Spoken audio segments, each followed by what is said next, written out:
Hello friends, আমি রোহিত আর আপনারা দেখছেন আরসি ড্রয়িং। আজকেও আমরা মিনিয়েচার ড্রয়িং মানে দেশলাইয়ের বাক্সে ড্রয়িং বানাবো। চলুন দেখা যাক।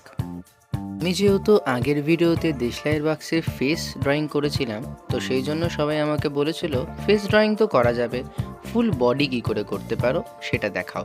তো তার জন্যই আমি ফুল বডি একটি গণেশ ঠাকুরের একটি ড্রয়িং আমি দেশলাইয়ের বাক্সের মধ্যে করে দেখাচ্ছি।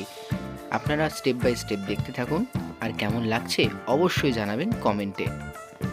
আমি ফেভার ক্যাস্টারের 0.5-এর পেন পেন্সিল দিয়েই পুরো ড্রয়িংটা করার চেষ্টা করেছি। খুবই ছোট কাজ এবং সূক্ষ্ম কাজ, ভুল হয়ে গেলেই আঁকাটা নষ্ট হয়ে যাবে। তাও আপনারা দেখুন কেমন লাগছে আঁকাটা। বডির টেক্সচার পুরোটাই কমপ্লিট, এবার চোখের পালা।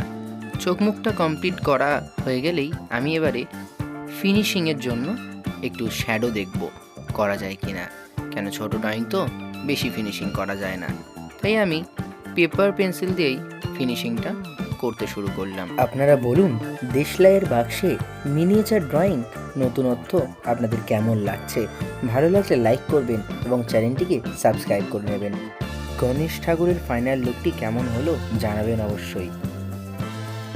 তো আজকে এখানেই শেষ। আপনারা কমেন্টে লিখুন এরপরে কার ছবি আঁকবো।